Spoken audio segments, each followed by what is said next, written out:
श्रीमद् भागवत के एक श्लोक से अपना प्रातःकालीन जीवन प्रारंभ कर रहा हूं।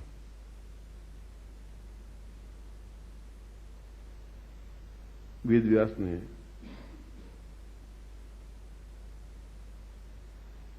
अपने श्लोक में कहा है,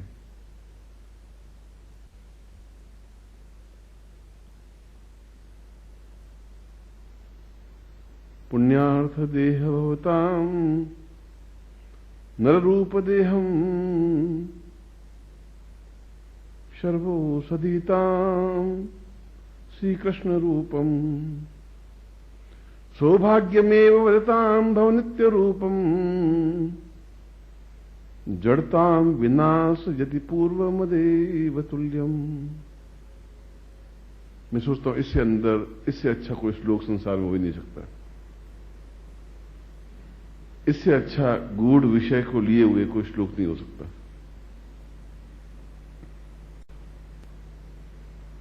और इससे कोई घटिया श्लोक इसलिए नहीं हो सकता कि आप इस श्लोक को समझे नहीं, हृदय में नहीं उतारे, तो इससे कोई घटिया श्लोक भी नहीं हो सकता। ये आपकी घटियापन है, ये आपकी निम्नता है, और प्रत्येक व्यक्ति अपने आप में निम्न है ही।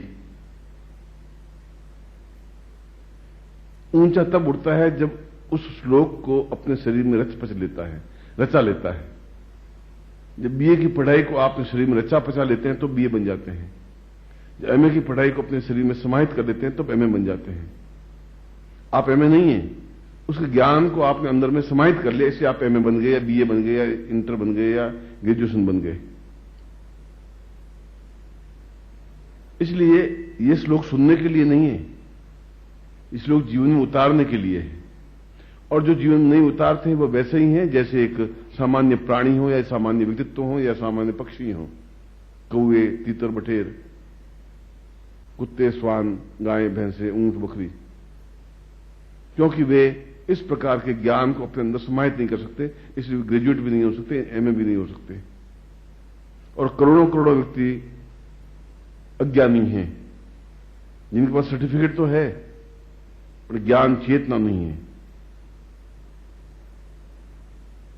और इस प्रकार के ऋषियों ने हमें कितना कुछ दिया है, कितना ज्ञान दिया है, कितनी चेतना दी है, कितनी पूर्णता सफलता दी है, इसकी कोई तुलना नहीं है। और हमारा कितना बड़ा सौभाग्य है कि हम संसार की उस पृथ्वी पर हैं जिसको भारतवर्ष कहा गया है। संसार के उस स्थान पर हैं जहां भारतवर्ष के रजकण में हम पैदा हुए हैं, बड़े हुए हैं। और संसार के उस भूभाग में है जहां पर हिमालय है, गंगा है और मानसरोवर है। और इससे भी बढ़कर के हम उस स्थान पर हैं जब हम हैं और हमारे सामने गुरु हैं। यदि हम नहीं समझते हैं तो यह सब बेकार है, तुच्छ है, नगण्य है। यदि समझते हैं तो इससे बड़ा सौभाग्य कुछ है ही नहीं। इसलिए वेद व्यास ने पहली पंक्ति में कहा कि यह श्लोक मैं आपको सुनाने के लिए नहीं कह रहा हूं, अपने शिष्यों को कहा और प्रातःकालीन ने कहा और श्री कृष्ण जन्माष्टमी के दिन कहा। यह श्लोक मैं इसलिए भी नहीं कह रहा हूं कि आप इसका मनन करें, अध्ययन करें, पढ़ें। ये पढ़ने के लिए है ही नहीं। कपड़े पढ़ने के लिए नहीं होते, कपड़े पहनने के लिए होते हैं। और ये श्लोक सुनने के लिए नहीं है, जीवन में उतारने के लिए है। और बताया गया है कि श्री कृष्ण के 8 पर्यायवाची शब्द हैं, 8 अर्थ हैं। और यदि हम 8 अर्थों को अपने अंदर समाहित करते हैं तो हम सही अर्थों में मानव बन सकते हैं। हमें पता ही नहीं कि श्री कृष्ण के कितने अर्थ हैं या श्री कृष्ण क्या हैं। हमने उनको एक मामूली सा व्यक्ति समझ बैठे हैं। हमने उनको एक माखन चोर समझ बैठे हैं, एक बालक समझ बैठे हैं, एक यशोदा के पुत्र समझ बैठे हैं। हम उनको ज्यादा से ज्यादा तो ये समझ बैठते हैं कि कर्म भूमि में और महाभारत युद्ध में विजयी हुए, लड़ाई झगड़ा किया, युद्ध किया, और ज्यादा से ज्यादा और ज्यादा ज्ञान हो तो गीता जैसे ग्रंथ का प्रवचन किया, गीता जैसे ग्रंथ को लिखा। मगर ये तो कुछ था ही नहीं, ये तो एक नगण्य थी चीज। इतनी सी बात के लिए अगर बहुत महानता प्राप्त हो जाती तो फिर भीष्म भी इतने महान थे। फिर तो अन्य भी कई योद्धा थे जिन्होंने श्री कृष्ण के समान युद्ध किया। अर्जुन भी थे, युधिष्ठिर भी थे, भीम भी थे, नकुल भी थे, सहदेव भी थे। मगर वे इतने उच्च कोटि पे क्यों नहीं पहुंच पाए और कृष्ण इतने उच्च कोटि पे क्यों नहीं पहुंच पाए, यह भीष्म ने, यह वासुदेव ने, यह वेदव्यास ने इस श्लोक में स्पष्ट किया है। श्री कृष्ण का मतलब है सौंदर्य। प्रत्येक व्यक्ति में सौंदर्य होता है, मगर वह सौंदर्य का प्रस्फुटन नहीं कर सकता। और सौंदर्य होता है मन का, बाहरी वस्त्रों का नहीं। बाहरी वस्त्र आपके सफेद हैं, पीले हैं, लाल हैं, हरे हैं कि नहीं, इससे आदमी सौंदर्य युक्त नहीं बन सकता। सौंदर्य युक्त बनता है जब आपके मन में एक कमल खिलता है, हृदय में प्रस्फुटन होता है, एक हृदय से सुगंध का झोंका प्रवहित होता है, एक ऐसा लगता है कि मैं गुरु के पास बैठा हूं। ऐसा लगता है कि यह गुरु नहीं है, एक सुगंध का, एक पवन का, एक वसंत का झोंका है, एक वायु वेग है जिसको मैं अपने प्राणों नथनों में भर लेना चाहता हूं और भर करके अपने अंदर का सारा दुर्गंध, अपनी न्यूनता निकाल करके उसको इतना आनंद युक्त बना देना चाहता हूं जिससे कि मैं 24 घंटे तक खुमारी में बना रह सकूं, पूरे साल भर तक खुमारी बना रह सकूं। श्री कृष्ण का पहला अर्थ यह है कि हम सौंदर्य युक्त बन सकें आज, अगर बनना चाहें और बनने की क्रिया हो, यदि आपके सामने गुरु हो और यदि बनाने की इच्छा वो रखता हो, यदि आप बनने की इच्छा रखते हो, फिर ऐसा दिन तो वापिस साल भर बाद आता है।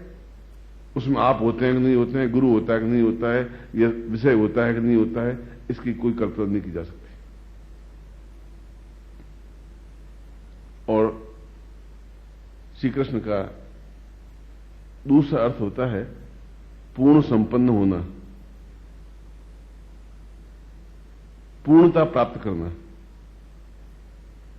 और पूर्णता प्राप्त बीए और एमए पास करने से नहीं होती, क्योंकि हमारे आज तक के किसी ऋषि मुनि ने बीए एमए पास नहीं किया।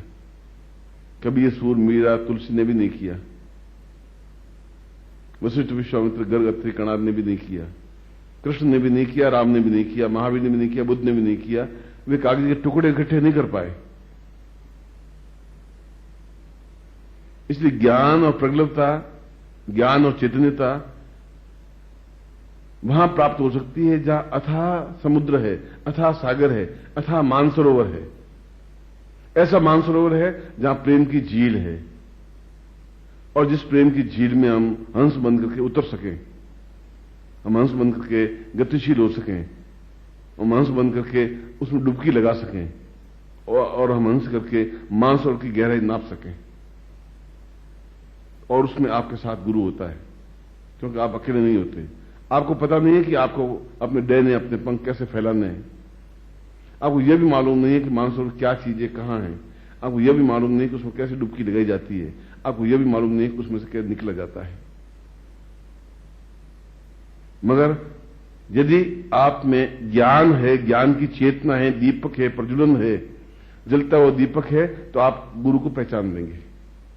क्योंकि कृष्ण को कृष्ण कहा ही नहीं कहीं पर, पूरे शास्त्रों में कृष्ण को कृष्ण नहीं कहा गया, कृष्ण को गुरु ही कहा गया। कृष्ण वंदे जगत गुरुम, गुरुत्वम सेव देवाताम कृष्णम गुरुत्वम एवचः, गुरुत्वम गुरुत्वम चैव कृष्णम केवल गुरुत्व।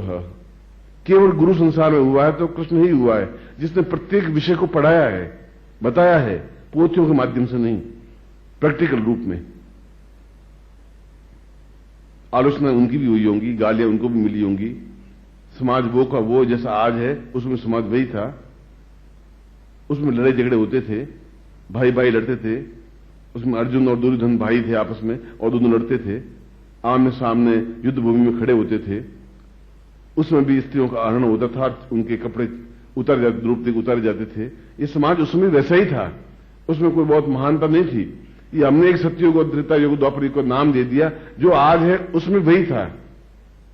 उसमें भी कृष्ण अपने आप में अडिग भाव से खड़े रह सके, और अडिग भाव से खड़े रह करके उस स्त्री को, उस लक्ष्मी को अपने आप में पूर्ण रूप से उतार सके, फिर आपके जीवन में कुछ कमी नहीं रह सकती। मैं जानता हूं कि मेरे कहने के बाद में आपके पल्ले कुछ पड़ेगा नहीं। मैं ये भी जानता हूं कि मेरा कहना आपके सामने वैसा ही है जैसे मैं जंगल में चीखूं चिल्लाऊं और उसको कोई सुने नहीं, ऐसा ही आपके सामने मेरा चीखना चिल्लाना है। इस बात को मैं साल भर से अनुभव कर रहा हूं। कई बार सोचता हूं कि मैं ही शायद मूर्ख हूं कि मैं इनके सामने ऐसे विषय बोलता हूं। तो भाई मैं सोचता हूं कि कोई फायदा नहीं है, न इनका छल, न इनका झूठ, न इनका कपट, न उनका व्यभिचार, न असिद्धता, न न्यूनता जाती ही नहीं है, क्योंकि इनमें खून वैसा ही है, उनको मैं प्योरिफिकेशन नहीं कर सकता, शुद्ध नहीं कर सकता। नहीं कर सकता तो जब खून पवित्र होगा ही नहीं तो इनमें गुरु के प्रति ममत्व, प्रेम, सम्मान पैदा हो ही नहीं सकता। नहीं पैदा हो सकता तो आप मनुष्य बन ही नहीं सकते। श्री कृष्ण वंदना तो बहुत दूर की बात है। श्री कृष्ण से पहले एक शब्द और है, गुरु। जब आप गुरु में नहीं हो सकते, जब आपको ये ज्ञान नहीं गुरु को क्या जरूरत है, जब आप गुरु के लिए आंखों में आंसू नहीं बहा सकते, जब गुरु के लिए प्रेम में नहीं बन सकते, जब गुरु से एकाकार नहीं हो सकते, जब गुरु के सुगंध को अपने आप भर नहीं सकते, तो फिर आप शिष्य क्या हैं? आप नहीं है। आप केवल छल है, एक पाखंड है, झूठ है, एक धोखा है। अपने आप में खुश हैं, हम शिष्य हैं, और मेरे राय में आप बेकार हैं, तुच्छ हैं, शिष्य नहीं है। वैसे ये जो सड़क चलते हुए लोग हैं। इसलिए जब आप श्री कृष्ण को समझें तो उसके पहले शब्द लगाए हुआ श्री कृष्ण, श्री, और श्री का मतलब है पूर्णता प्राप्त करने की क्रिया। प्रत्येक विषय में पूर्णता प्राप्त करने की क्रिया। शरीर, मन, प्राण, चेतना, ज्ञान, उपयोगिता, दिव्यता, तेजस्विता, उससे भी बढ़ करके अपने अंदर, अपने प्राणों में पूर्ण विराट काय गुरु को समाहित कर देने की क्रिया।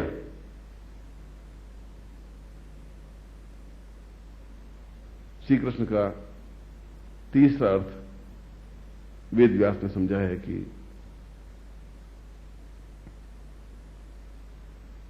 श्री कृष्ण के शरीर से अष्टगंध प्रवाहित होती है। यह अष्टगंध उन शरीर से प्रवाहित होती है जिनका शरीर बहुत अधिक पवित्र होता है।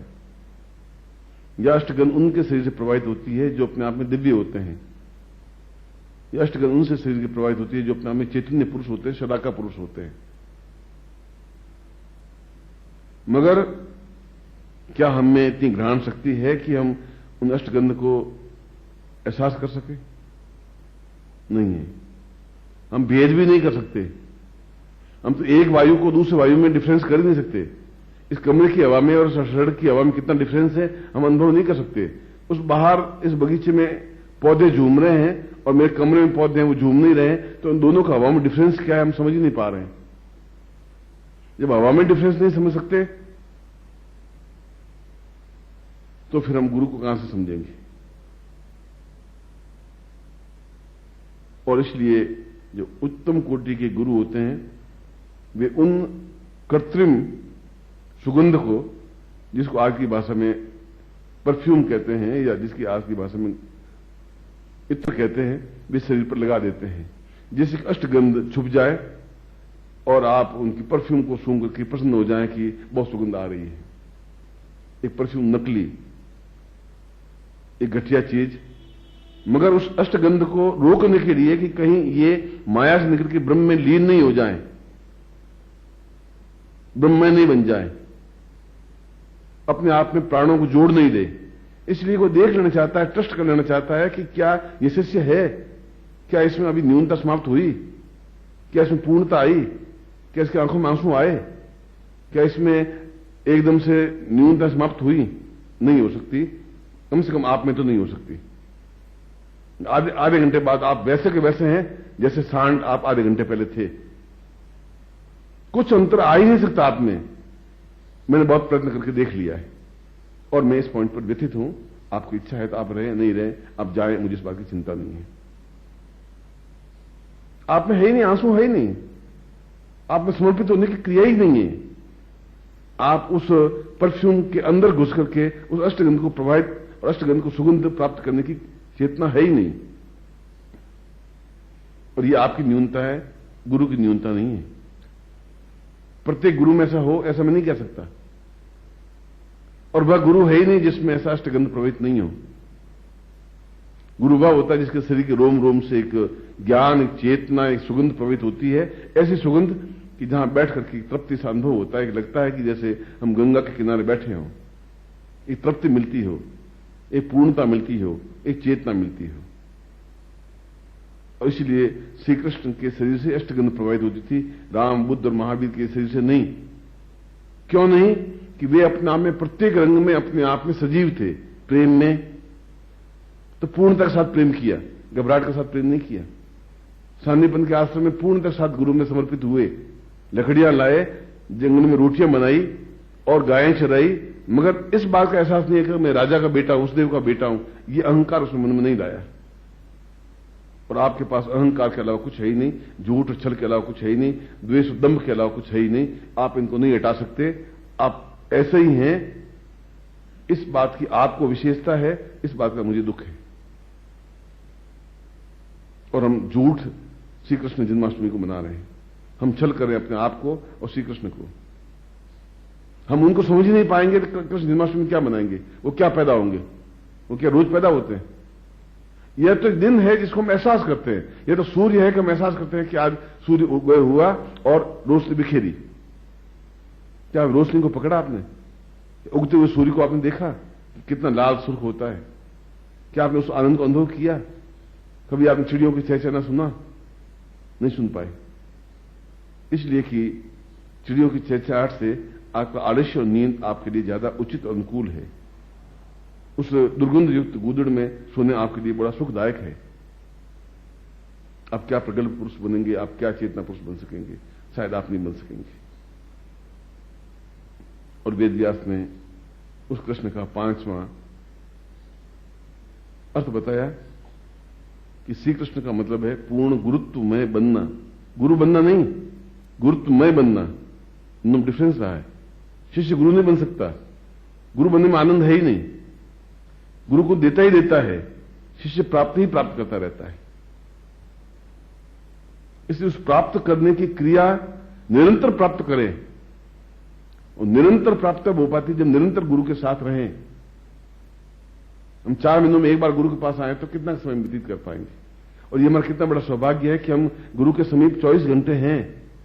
हमें एहसास है कि यहां से 4 कदम पर गुरु बैठे हैं, ऊपर 5 कदम पर बैठे हैं, 10 सीढ़ियों पर ऊपर बैठे हैं।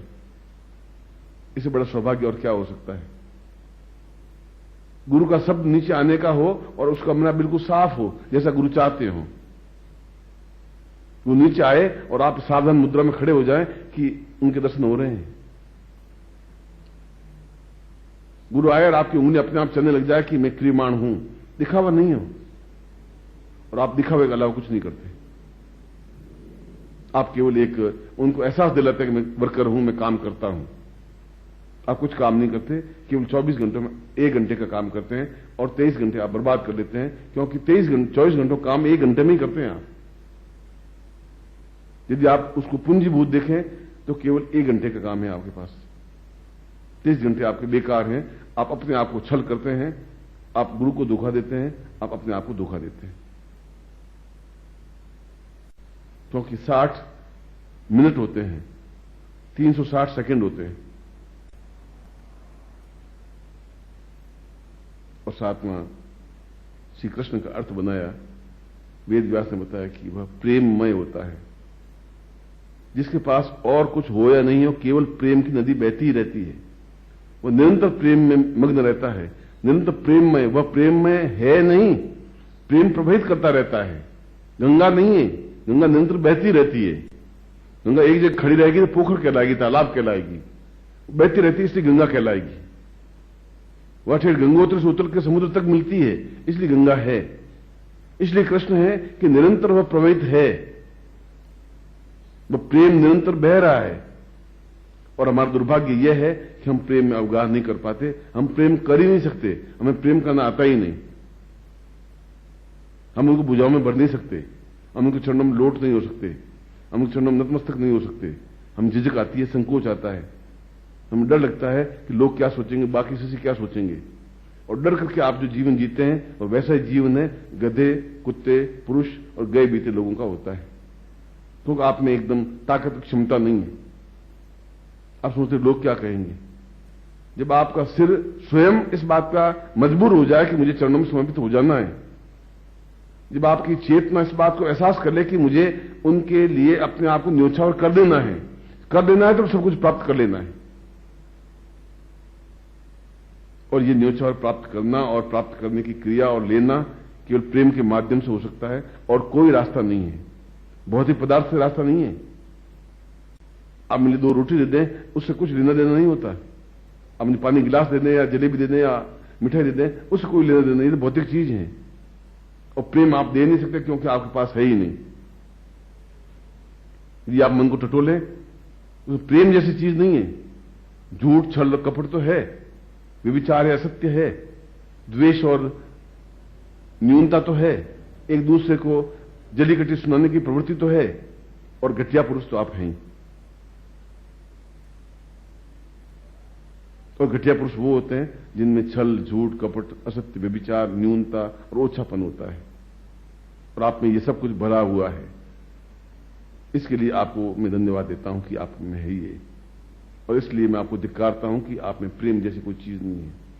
प्रेम रुकता नहीं है, प्रेम मुलुस करके, उमुक करके लिप्त हो जाता है, अपने आप में लीन हो जाता है, उनके चरणों में लौट जाता है, उस एकाकार हो जाता है, एकाकार हो जाता है, अपने आप अष्टगंध प्रवाहित होने लग जाती है, अष्टगंध की नदियों में भर जाता है, पूर्ण शरीर में प्रेम और आनंद की वृष्टि होने लग जाती है, वह प्रेम में होने लग जाता है, आंखों में चमक आ जाती है, चेहरे पर एक रौनक आ जाती है, पूरे सारे शरीर में एक वृष्टि होने लग जाती है, एक सुंदर सा आकृति बन जाती है।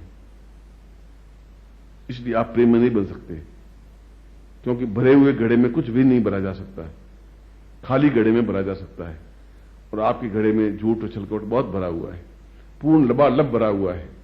ये मैंने पूरे साल 2 साल से देखा है और देखता जा रहा हूं, कहा भी, मगर आपने जो रास्ता पकड़ा है उस रास्ते से एक लीक भी हटते नहीं है।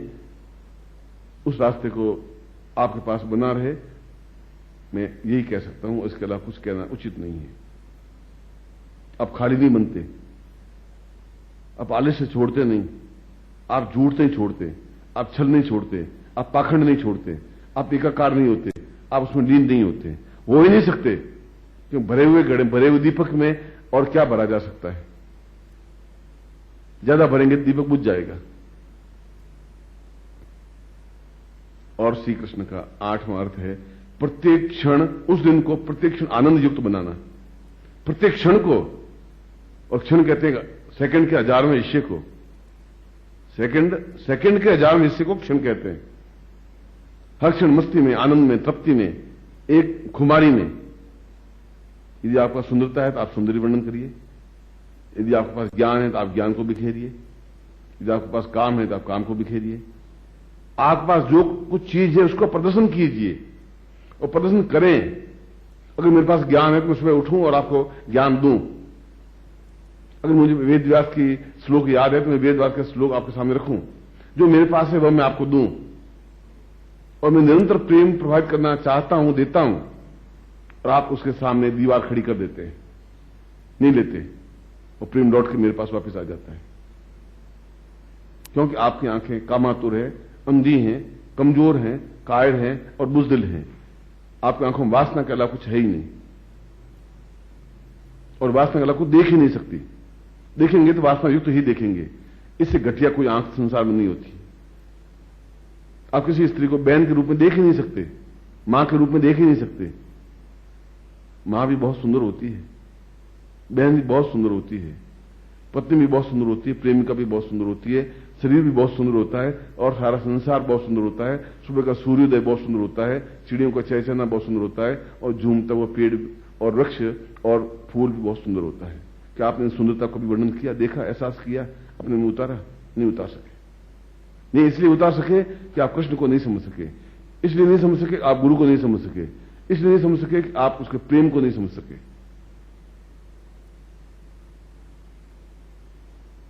और वेद व्यास ने पूरे जीवन का अथ से इति तक एक वर्णन कर दिया। हमारा जीवन क्या है, हमें क्या बनना चाहिए, हम कैसे वेद व्यास बन सकते हैं, हम कैसे कृष्ण बन सकते हैं। कोई ठेका नहीं है कि उस देवकी ने पैदा कर दिया कृष्ण को, उसके बाद कृष्ण पैदा ही नहीं हो सकते।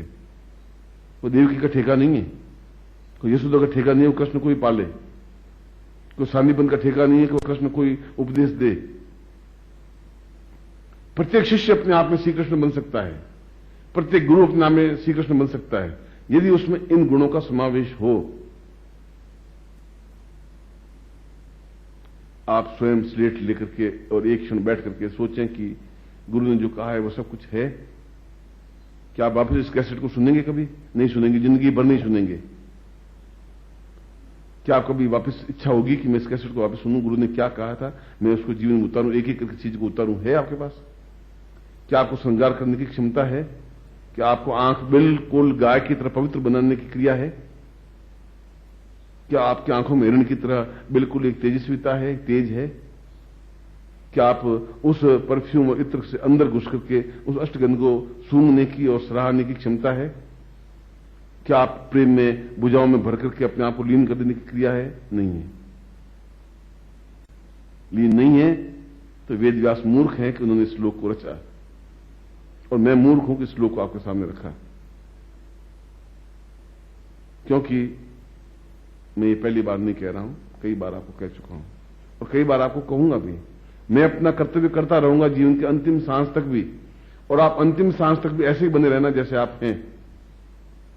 ऐसा ही छल, ऐसा ही झूठ, ऐसा ही कपट, कोई गुरु के प्रति ममत्व अटैचमेंट आप में नहीं आना चाहिए। उनके अपने आप में समर्पित होने की क्रिया आप में होनी नहीं चाहिए।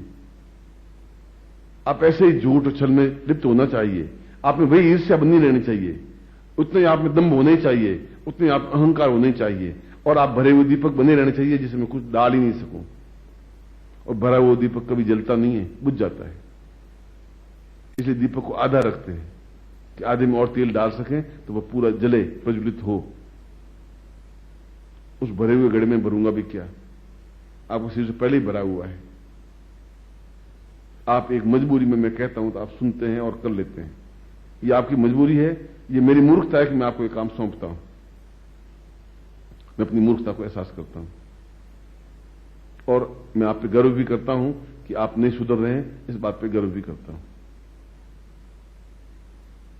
ये बात मेरी बहुत कठिन और दुर्लंघ्य है, मगर ये बात मेरी नहीं है, ये वेद व्यास की बात है।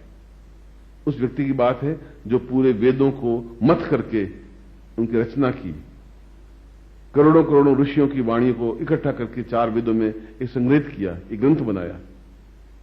उस वेद व्यास की बात कर रहा हूं जहां श्री कृष्ण स्वयं वेद व्यास के सामने हाथ जोड़ के खड़े हो जाते थे। उस वेद व्यास की बात कर रहा हूं जो अपने आप में ब्रह्मा कहते थे कि मेरे चारों मुंह में 4 वेद रचित होते हैं। आज जन्माष्टमी है। यदि भगवान आप में कोई पूर्व जन्म के पुण्य आपके हों, बाप दादा परदादा कोई पुण्य बचे हुए हों, तो उनमें से आप एक चीज भी, प्रेम को भी उतार दें जिंदगी में।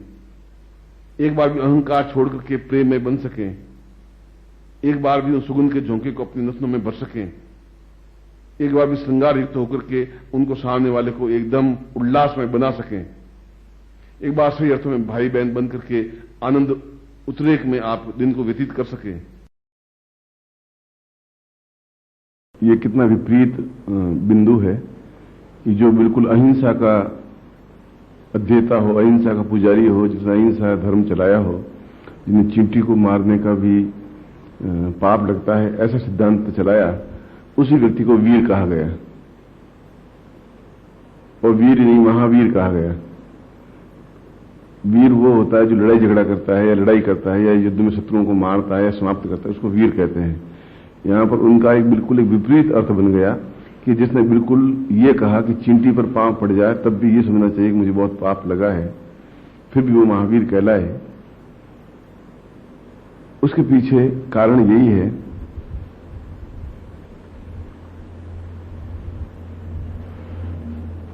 कि जीवन जो तुम कर रहे हो, जो कार्य कर रहे हो, वह तुम्हारा जीवन नहीं है। मुझे ऐसी प्रसंग में एक हनुमान स्मृति है ग्रंथ, उसमें है तो केवल 32 श्लोक ही।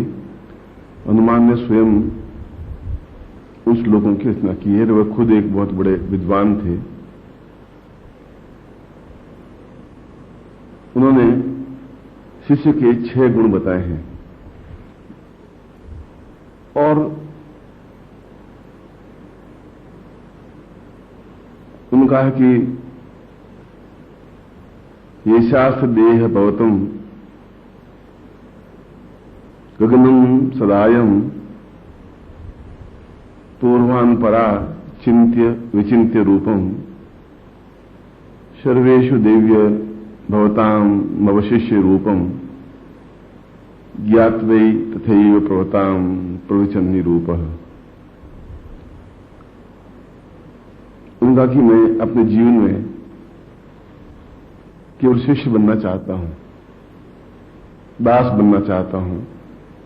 आज जिसको हम शिष्य शब्द उच्चारित करते हैं वो त्रेता युग में उसको दास कहते थे। दास का मतलब है देने वाला है, निरंतर अपने पास जो कुछ भी है वह देता रहे, उसको दास कहते हैं। किसी के पास शरीर है, तन है, किसी के पास मन है और किसी के पास धन है, और उन तीनों से मिलकर के जो चीज बनती है उसको जीवन कहते हैं। तन, मन, धन और जीवन।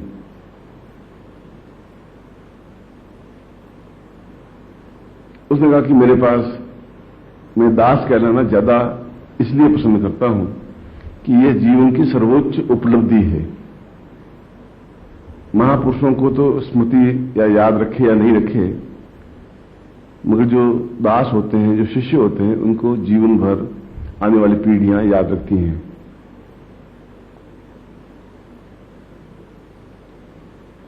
और उन्होंने शिष्य के 6 लक्षण बताए हैं।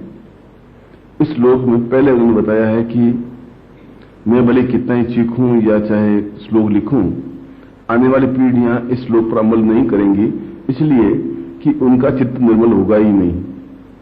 उनका चित्त इतना दूषित कलुषित हो जाएगा कि वे अपने जीवन में बहुत अच्छे ऊंचे शिष्य बन ही नहीं सकेंगे।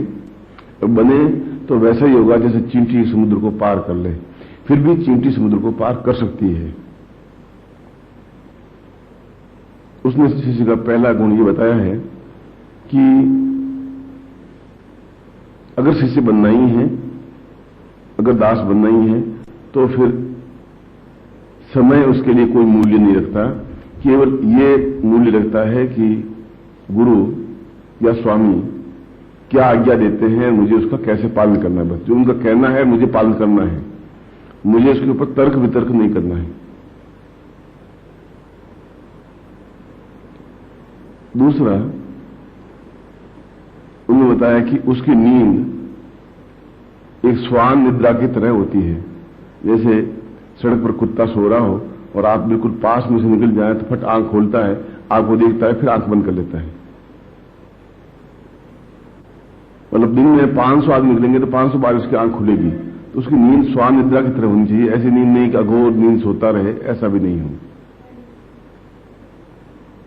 तीसरा उन्हें शिष्य का गुण और धर्म ये बताया है कि वह मन को इतना अधिक दिव्य बना दे कि बाहर की दूषित हवाएं उस पर लगे ही नहीं, आस पड़ोस की गंभीर मैली हवाएं उस पर लगे ही नहीं।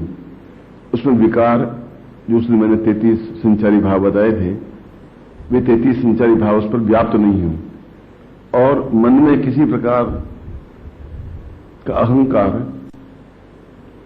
क्रोध, काम और कपट का व्यवहार ये मन में आवे ही नहीं। चौथा उन्होंने अनुमान में ये बताया कि यदि मेरे शरीर के किसी भी अंग को चीर फाड़ करके देखा जाए तो उसमें से केवल राम शब्द ही निकलेगा। और ऐसा उन्होंने आगे चल करके अपने सीने को फाड़ करके, जब राम ने कहा कि तुम मुझे याद रखते ही कहां हो, तो उन्होंने कहा कि मेरे पास और कोई सर्टिफिकेट, कोई प्रमाण नहीं है। और उन्होंने नाखूनों से अपने सीने को फाड़ करके दिखा दिया कि देखिए, आपके अलावा, राम और जानकी के अलावा, या आप और मां के अलावा इस सीने में कोई और है तो आप मुझे दिखा दीजिए।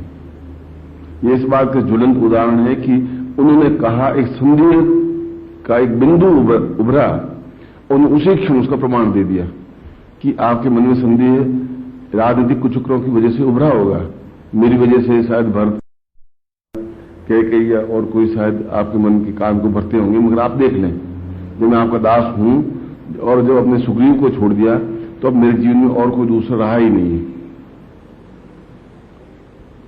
और पांचवां उन्होंने बताया कि प्रत्येक उस कार्य को करना है जिसकी वजह से उनको प्रसन्नता मिले, क्योंकि एक संबंध जब बना दिया गुरु और शिष्य का, जब हम शिष्य बन ही गए तो प्रत्येक उस कार्य को कर देना है जिस कार्य उनके लिए कठिन लग रहा हो या जो काम नहीं हो रहा हो या जिस कार्य की वजह से वो चिंतित हो या तनाव में हो या परेशानी में हो, तो उस समय मंत्री के रूप में सलाह देते हुए सेवक भाव से आंख नीचे किए हुए अपनी सलाह भी दे और फिर तत्क्षण उनकी गर्दन एक क्षण के लिए भी हिले कि हां, और कार्य को कर देना चाहिए। और पांचवा, छठा, और जब एक बार गुरु मान लिया तो अपने जो 5 शत्रु हैं, आलस्य पहला शत्रु तुम लोगों के जीवन का, अति भोजन, जरूर से ज्यादा भोजन करना, ये दूसरा शत्रु। तीसरा, तर्क वितर्क करना, चाहे शिष्य शिष्य के बीच में तर्क वितर्क हो या गुरु शिष्य के बीच में तर्क वितर्क हो, तीसरा। चौथा, मन में द्वेष की भावना रखना या जलन रखना या भेद लेने की कोशिश करना। पांचवा, स्वामी शब्द या गुरु शब्द के अलावा मन में कोई चिंतन, कोई विचार, कोई धारणा, कोई ध्यान, कोई पूजा या पाठ या तपस्या कुछ हो ही नहीं। और छठा, किसी प्रकार का दिखावा और असत्य का उच्चारण करना। ये 6 प्रकार के शत्रु हैं जो शिष्य को अपने आप में समाप्त कर देते हैं। यदि आप आलस्य की वजह से दिन में बैठे रहें या कार्य नहीं करें या एक पूजा का ढोंग करें या असत्य बोलें कि मैं पूजा कर रहा हूं या ये कहें कि मैं तो शवासन कर रहा हूं और लेटा हुआ रहे, या मन में एक भेद लेने की कोशिश करे कि कौन क्या कर रहा है, कैसे कर रहा है, ये सारी चीजें आपके जीवन को पतित होने से नहीं बचा पाती, पतित होती रहती है। 21 अप्रैल जन्मदिन गया है और इस अवसर पर हम संगठित होकर के, एकत्र होकर के हमारा जो कार्य है पिछले साल की अपेक्षा हम बहुत ज्यादा स्पीड से इस कार्य को संपन्न करें और अपने सुझाव हों, अपने विचार हों, आलोचना नहीं कि ऐसा और करने से और काम बढ़ सकता है, ऐसा करने से और हमारा संस्था बढ़ सकती है, ऐसा होने से हम और निश्चिंत हो सकते हैं, और जो उन्होंने आज्ञा दे दी है उस आज्ञा का केवल पालन करना ही अपने जीवन का निर्माण करना है, अपने जीवन को पूर्णता देना है। मैं व्यक्तिगत नाम लेकर के न तो उसकी अहम मान्यता बढ़ा रहा हूं और न दूसरों का नई नाम लेकर के उसकी प्रतिष्ठा घटा रहा हूं, मगर आप में से 4-5 ऐसे तो ऐसे हैं जो पूर्ण रूप से समर्पित हैं। उनके मन में और कोई चिंतन है ही नहीं, केवल एक ही चिंतन है कि बस वो आज्ञा दे, मुझे उसका पालन करना है। क्यों करना है, क्या करना है, ये कोई तथ्य, कोई तर्क नहीं है।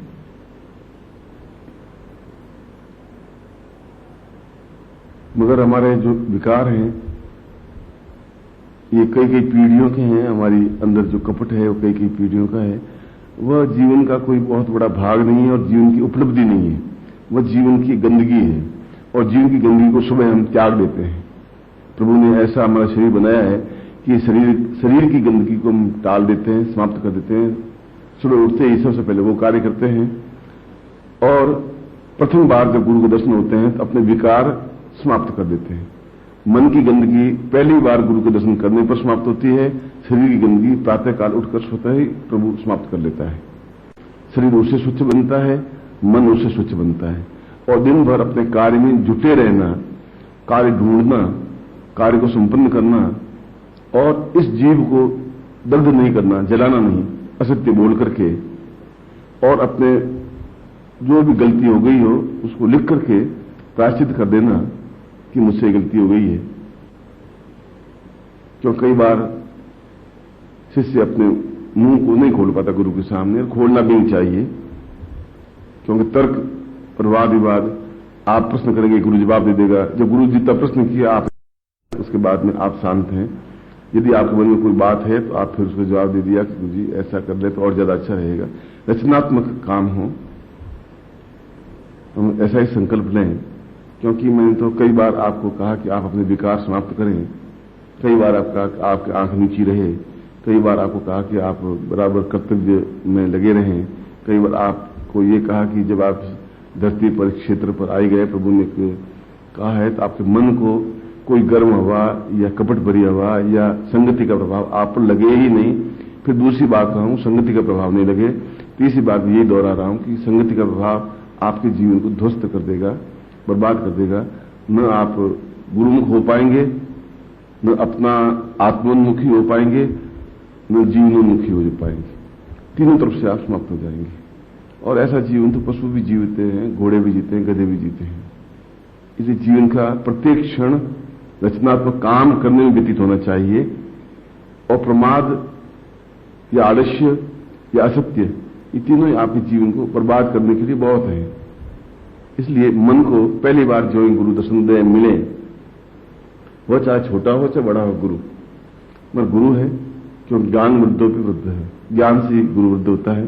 उनके सामने आपकी जबान नहीं खुले और आपके आंखें नम्र हो, आपका भाव हो, आपके आंख में एक प्यार हो और समर्पण की भावना हो, और किस प्रकार से हम बराबर रचनात्मक काम करते रहे। सोचिए कि क्या मैं इससे ज्यादा काम कर सकता था आज? अगर कर सकता था तो ये मेरा जीवन आज वो इतना टाइम मेरा बेकार गया कि मैं रचनात्मक काम नहीं कर पाया। आपका जीवन मैं तो कई बार आपको समझा चुका हूं, मगर आपके ऊपर व्याप्त होता है। मैं कह रहा हूं 5-6 तो लोग व्यक्ति बहुत समर्पित हैं और मुझे गर्व भी हो रहा है कि ये समर्पित हैं, समर्पण हैं। कई लोगों में अभी असत्य बोलने की प्रवृत्ति नहीं गई है। कई लोग अपने जीव को जला देते, सुबह उठते ही तो दिन भर उनकी जीव में सरस्वती का वास हो ही नहीं सकता। उसकी अपेक्षा हिम्मत करके सत्य बोलने की हिम्मत रखनी चाहिए। सत्य बोलने के लिए बहुत कठोर परिश्रम करना पड़ता है, तो बाद में सत्य बोलता है। और यदि नहीं बोल पाता तो आपको अपना लिख करके उनके सामने रख देना चाहिए कि मैं आपके सामने अपनी बात नहीं कह पा रहा हूं, मगर मुझसे ये गलतियां हुई हैं। तो आप जैसे सुबह मल विसर्जन करने पर शरीर शुद्ध हो जाता है, उसी प्रकार ऐसा करने पर आपकी आत्मा मन शुद्ध हो जाता है। हनुमान के इस श्लोक की व्याख्या तो बहुत लंबी है और ये प्रातःकालीन समय है और हम 21 अप्रैल से या जन्मदिन समारोह से वापस आए हैं। ये साल या जितने भी क्षण आपके मेरे बीच में रहें, ये क्षण अपने आप में रचनात्मक हों, सुझावात्मक हों, कर्तव्यनिष्ठ हों और अपने आप में स्वर्णिम बने। और आपको अपने मन में प्रसन्नता हो कि मैं कुछ काम आया, कुछ हमने काम किया, कोई गुरु थे हमारे, कुछ गुरु है, आपको गर्व है। ऐसा आपका भाव हनुमान की तरह होना चाहिए, जिनकी आंखें बराबर राम के नेत्रों की ओर ही लगी रहती थी 24 घंटे कि कब उनका कोई संकेत हो मुझे कर देना चाहिए। ऐसा ही भाव आप में व्याप्त हो, प्रभु आपको सही शिष्य बना दे हनुमान की तरह, जिनको आज करोड़ों लोग पूजते हैं। ऐसे ही मैं आपको आशीर्वाद देता हूं, आप महावीर बन सकें। ऐसा ही मैं करुणार्द्र होकर के अपनी वाणी आपके सामने उच्चरित कर रहा हूं और आपको आशीर्वाद देता हूं कि वास्तव में आपका जीवन एक सही और पूर्णतः सही, प्रामाणिक सही, अद्वितीय सही शिष्य बनने की ओर बढ़े और बन जाए। ऐसा ही मैं कल्याण हो, आशीर्वाद हो, कल्याण हो, सुखी रहे।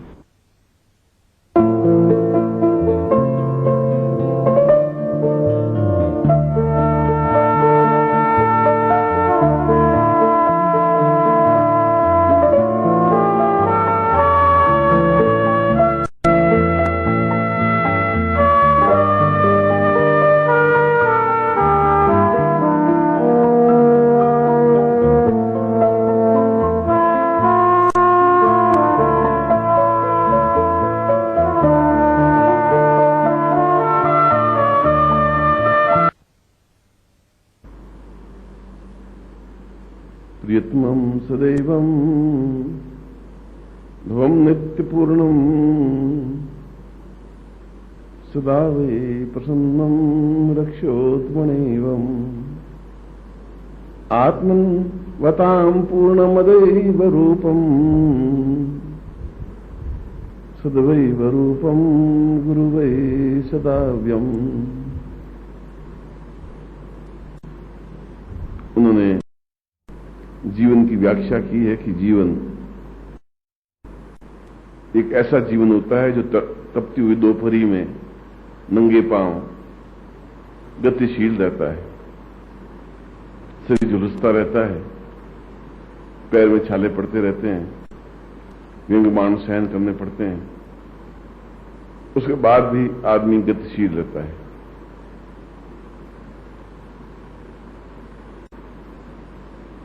और वे लोग बहुत धन्य होते हैं जो ऐसे पुरुष के सानिध्य में होते हैं जहां अभय होता है, निश्चिंतता होती है, निर्भीकता होती है, और सौंदर्य वह कहलाता है जहां मन में सत्य और सच्चरित्रता होती है। जहां सच्चरित्रता है, जहां प्यार है, जहां पवित्रता है, जहां दिव्यता है, वह सौंदर्य है। कई वर्षों के बाद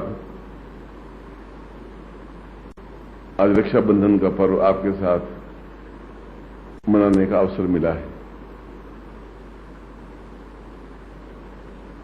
यह भी शायद ईश्वर की कोई नियति होगी,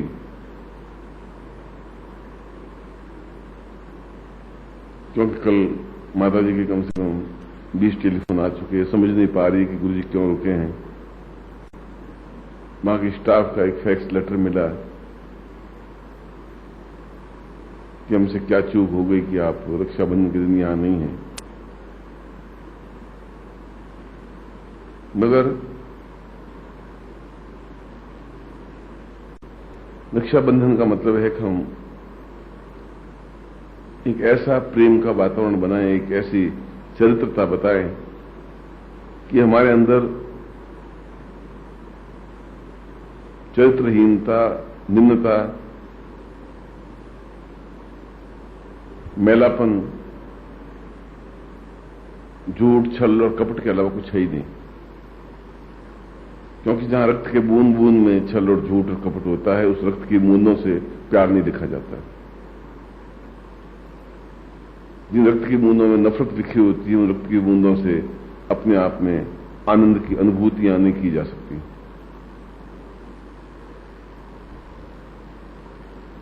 वह रक्त बहने के लिए होता है, वह रक्त पानी बनने के लिए होता है। जीवन में वह रक्त बहता है कभी चोट लगने पर, और मरने पर केवल 30 मिनट के अंदर अंदर वो पूरा रक्त पानी बन जाता है।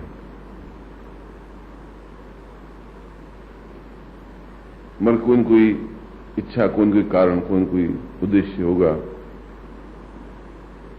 कि मैं आप लोगों के बीच में हूं।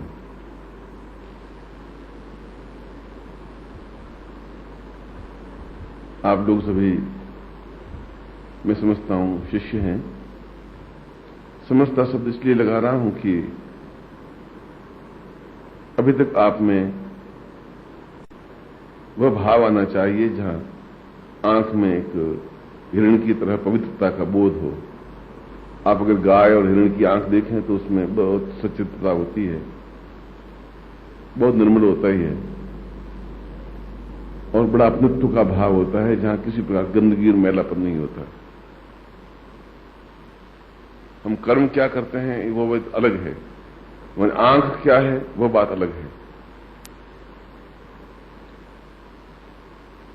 आज के दिन रक्षा का दिन है, और राखी का मतलब है जो रक्षा कर सके, जो रक्षा की निवेदन कर सके। राखी शब्द रक्षा से बना है। रक्षन्तु वै तन्मन प्राणश्च वै पूर्णत्व रूपम सद्वै सहाया। जो तन, मन और जीवन की रक्षा करने में समर्थ हो, और यदि ऐसा रक्षक मिले तो सही अर्थों में वो राखी का पर्व होता है, त्योहार होता है। क्योंकि सूर्य आज भी पूर्व से ही उगेगा, लालिमा वैसे ही छाएगी, जीवन वैसे ही बीतेगा, मगर निश्चिंतता और निर्भीकता इस दिन आती है कि हम किसी के हाथों में हैं, कोई हमारे साथ में है, हम अकेले नहीं हैं। चाहे हमारे मां बाप हों, चाहे भाई बहन हों, चाहे गुरु हों, चाहे ईश्वर हों। और जब मन में मैलापन आ जाए तो समझ लीजिए कि हम राक्षसत्व की ओर बढ़ रहे हैं। यह एक मन की आत्मा है, मन का एक चिंतन है, मन की विचारधारा है। अभी भी आप में अहंकार की भावना है, अभी भी आप में कभी कभी नफरत की भावना का उदय होता है, अभी भी मन में यह आता है कि मैं क्यों झुकूं, अभी भी संदेह के बीज आपके अंदर बोए हुए हैं। और यदि बोए हुए आज तक भी हैं तो भविष्य में ये बीज समाप्त नहीं हो पाएंगे। जो दिन पहला और आखिरी दिन है जब आप मन से एक दूसरे के प्रति प्यार प्रदर्शित कर सकेंगे, जब आप मन से समर्पित हो सकेंगे, जब मन से किसी को रक्षक मान सकेंगे, जब मन से समर्पित हो सकेंगे, जब मन से पूर्णता की ओर अग्रसर होते हुए पूर्णता प्राप्त कर सकेंगे। प्रश्न जोधपुर और दिल्ली का नहीं, प्रश्न तो पूरा भारतवर्ष, पूरा संसार और पूरा सिद्धाश्रम और योगी, शेती, सन्यासी हैं। प्रत्येक ये कामना करते हैं कि गुरुदेव मेरे साथ में रहें और यथासंभव उस एटमॉस्फेयर को, उस वातावरण को बनाने का प्रयत्न करता हूं कि जो जिस प्रकार से भी प्रसन्न हो मन से, उसको वैसा ही प्रयत्न करने की कोशिश करता रहता हूं। परिवार में 5 लोगों को प्रसन्न करना भी बहुत बड़ा कठिन कार्य है। पूरे भारतवर्ष में लाखों लोगों को प्रसन्न बनाए रखना बहुत कठिन कार्य होता है।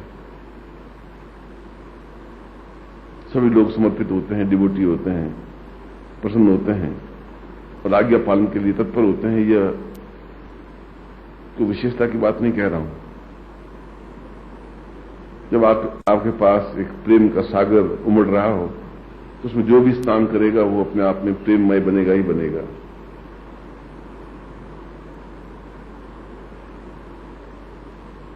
आज आप नफरत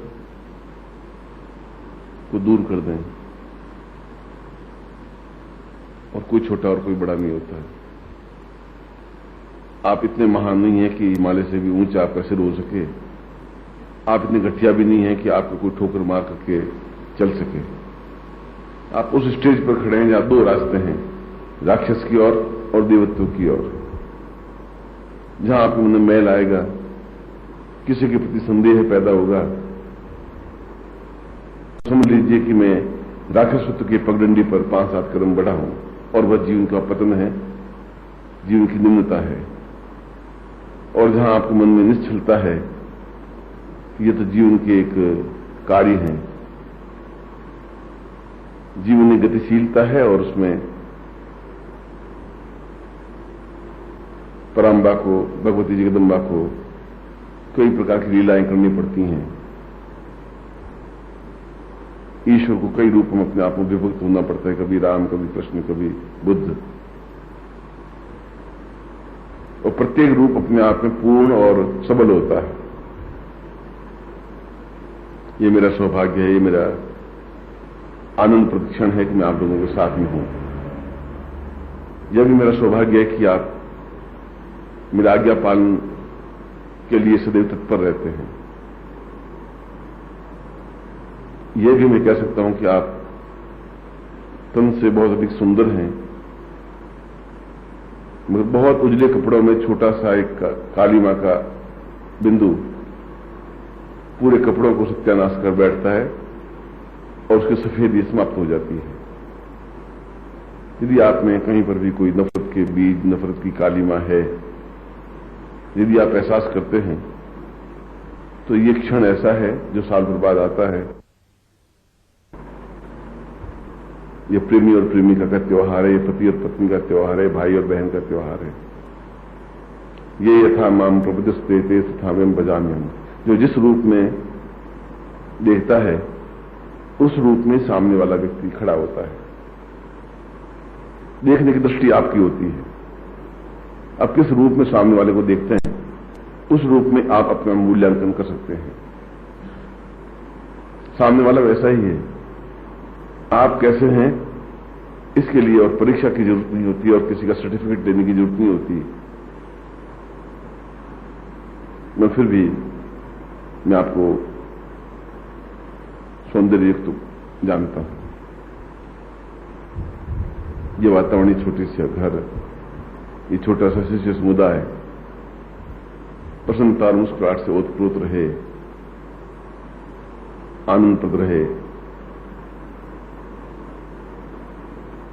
यदि ऐसा जीवन, ऐसा क्षण आपके साथ मुझे व्यतीत हो सकें, और ये जीवन तो कितना है जितना समुद्र में एक पानी का बुलबुला होता है, बनता है, फूट जाता है। इस ब्रह्मांड में इस जीव का कोई अस्तित्व नहीं होता है। मगर छोटी सी बूंद को भी बनाए रखना बहुत कठिन काम होता है, क्योंकि चारों तरफ जो अंधड़ होता है, तूफान होता है, उस नन्हे से दीप को जलाए रखना बहुत कठिन काम है। जब त्याग करना पड़ता है, छोड़ना पड़ता है, और जहां नफरत है वहां से अपने आप को हटाना पड़ता है। जो मैं ही जानता हूं कि पिछले 60-70 मील की जो जीवन की यात्रा की है, वह कितनी गर्म दोपहरी, कितनी तपती हुई धूप और कांटों के बीच में यात्रा की है, जहां पैर लहूलुहान हुए हैं, जहां बड़े बड़े शूल कांटों से पैर छिले हैं। बीच में कुछ शायद 108 बाण लगे थे और सरसैया पर पड़ गए थे, और यदि मैं अहम मान्यता नहीं करता तो शायद कई हजार तीर मेरे जीवन में लगे हैं और लगते जा रहे हैं। मगर ये तो जीवन है, ऐसा होगा ही। मैं लंका में राम की कल्पना करूं तो मेरी मूर्खता है। मैं आपको उपदेश देने के लिए नहीं बैठा हूं। मैं आपको भाईचारे का प्रेम, भाईचारे का पाठ, कि हम किस प्रकार से अपने आप को समर्पित कर सकते हैं, प्रेम में बना सकते हैं, और इस मोमेंट में, इस क्षण में अपने आप के अंदर की कलुषता को धोकर के स्वच्छ और अद्वितीय बना सकते हैं, सौंदर्ययुक्त बना सकते हैं। यदि ऐसा बना सकते हैं तो महावीर ने कहा है कि खमम जीवेशनत न, हम पहले क्षमा मांगे, क्योंकि जो फलंती नवीनो वृक्षा फलंती गुणनो जना शुष्क काष्ठम च मूर्खम च न नमंती कदाचन। बहुत फलदार पेड़ होता है, वो सबसे पहले झुकता है। जो सूखी हुई लकड़ी ठूंठ की तरह खड़ी रहती है। आज उत्सव का दिन है, आनंद का दिन है, प्रेम का दिन है, और जब भी आपके आंख में गंदगी आए, जब भी आपके आंख में ओछापन आए, जब भी आपके आंख में तुच्छपन आए, तो समझ लीजिए कि तुम खुद घटिया हो, तुम खुद ओछे हो। राम और कृष्ण, बुद्ध और महावीर और चैतन्य और ईसा मसीह गंदे नहीं थे, गंदे बन नहीं सकते। लोगों की आंखें गंदी थीं और वे वैसा ही सोचते थे। फिर अपने रक्त की बूंदों से आपके हृदय पर प्रेम शब्द अंकित कर रहा है। फिर अपने जीवन के एक मधुर क्षणों को आपके अंदर उतारने की कोशिश कर रहा हूं। फिर मैं आपकी आंखों में उतर करके एक प्रेम का पाठ पढ़ाने के लिए खड़ा हुआ हूं, और मैं चाहता हूं कि आपसे इतना अधिक प्यार मिले, इतना अधिक प्रेम मिले, इतना अधिक समर्पण मिले कि आपका हृदय गदगद हो, आपके कंठ अवरुद्ध हो, आंखें अश्रुधार हो, और आपका जीवन समर्पित हो, और उसके बदले में आप मेरा सब कुछ प्राप्त कर सकें। मैं ऐसा ही आपको आशीर्वाद देता हूं, ऐसी आपको कल्याण कामना करता हूं।